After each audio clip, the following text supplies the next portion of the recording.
Student, स्वागत है हमारे यूट्यूब चैनल RG 24/7 पर। दोस्तों, आज हम जानेंगे क्लास 6 NCERT हिस्ट्री इतिहास में लेसन नंबर 3, जिसका नाम है भोजन संग्रह से उत्पादन तक। तो आइए देखते हैं नैनुओं का भोजन। आज नैनुओं अपना पसंदीदा खाना खा रही थी। चावल, स्क्वाश, कद्दू, बीन्स और गोश्त। स्क्वाश, कद्दू और बीन्स उनकी नानी ने अपने घर के पिछवाड़े के छोटे से बागीचे में ही उगाया था। खाते खाते नैनुओं को पिछले दिनों अपने स्कूल की तरफ से की गई यात्रा के दौरान मध्य प्रदेश में खाए गए खाने की याद आ गई। वह कितना मसालेदार था, पर वह ऐसा क्यों था? आइए देखते हैं भोजन, विभिन्न प्रकार के भोजन। आज हमें अपने भोजन का अधिकांश हिस्सा उगाई गई फसलों और पाले गए पशुओं से मिलता है। विभिन्न विभिन्न फसलों को उगाने के लिए भिन्न भिन्न जलवायु की आवश्यकता पड़ती है। जैसे धान की खेती के लिए गेहूं या जौ की तुलना में ज़्यादा पानी की ज़रूरत पड़ती है। इसलिए हम देखते हैं कि किसान विशेष फसल विशेष क्षेत्र में ही उगाते हैं।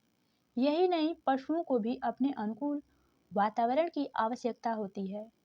उदाहरण के तौर पर हम देख सकते हैं कि सूखी और पहाड़ी जलवायु में मवेशियों की तुलना में भेड़ बकरी अधिक सहजतापूर्वक जीवित रह सकते हैं। पर जैसा कि तुमने भी अध्याय 2 में पढ़ा है, स्त्री पुरुषों ने अपने भोजन का उत्पादन हमेशा नहीं किया। आइए देखते हैं खेती और पशुपालन की शुरुआत।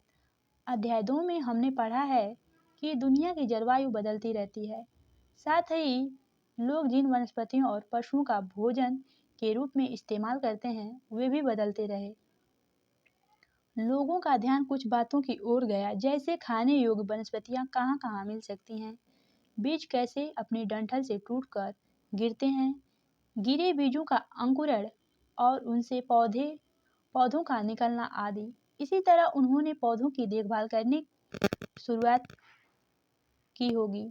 चिड़ियों और जानवरों से पौधों की सुरक्षा की होगी ताकि वे ठीक से बढ़ सके और उनके बीज पक सके। इसी प्रकार धीरे धीरे वह कृषक बन गए होंगे। इसी तरह लोगों ने अपने घरों के आसपास चारा रखकर जानवरों को आकर्षित कर उन्हें पालतू बनाया होगा।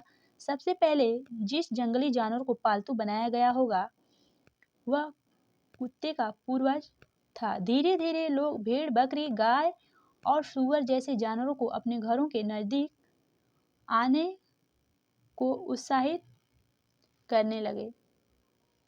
ऐसे जानवर झुंड में रहते थे और ज्यादा घास खाते थे। अक्सर लोग अन्य जंगली जानवरों के आक्रमण में उनकी सुरक्षा किया करते थे और इसी तरह धीरे धीरे पशुपालक बन गए होंगे। क्या तुम बता सकती हो कि सबसे पहले कुत्तों को ही क्यों पालतू बनाया गया? आइए देखते हैं कुछ विशेष टिप्पणी। बचने की प्रक्रिया।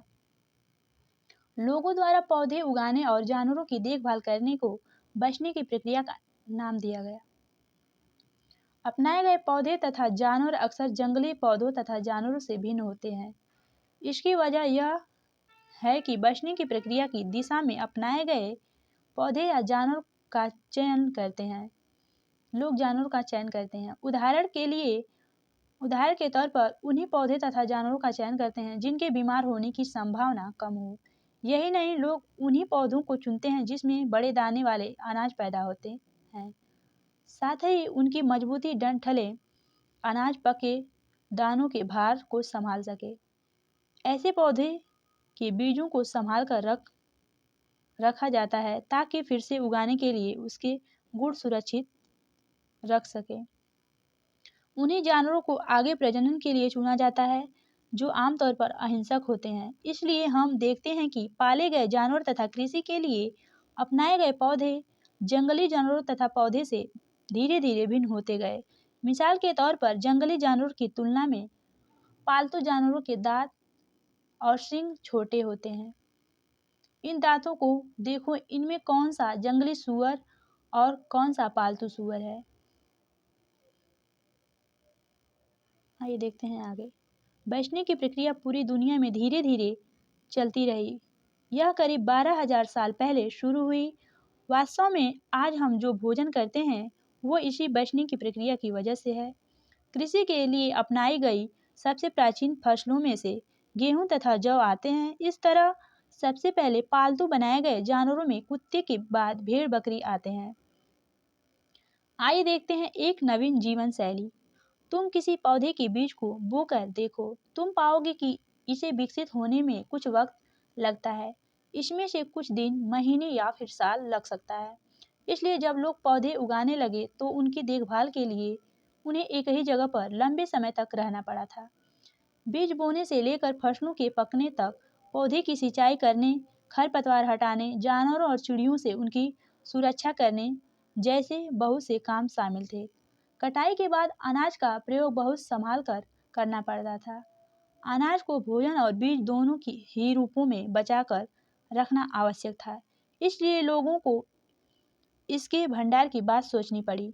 बहुत से इलाकों में लोगों ने मिट्टी के बड़े बड़े बर्तन बनाए, टोकरियां बुनी, भूमि या फिर जमीन में खड्डा खोदा। क्या तुम्हें लगता है कि शिकारी या भोजन संग्रह करने वाले बर्तन बनाते और उनका प्रयोग करते होंगे? अपने जवाब का कारण बताओ। धन्यवाद दोस्तों, आगे की जानकारी हम अगले क्लास में देंगे। अगर वीडियो पसंद आएगी तो लाइक शेयर सब्सक्राइब कमेंट करके ज़रूर बताइएगा। तब तक के लिए धन्यवाद। जय हिंद, जय भारत।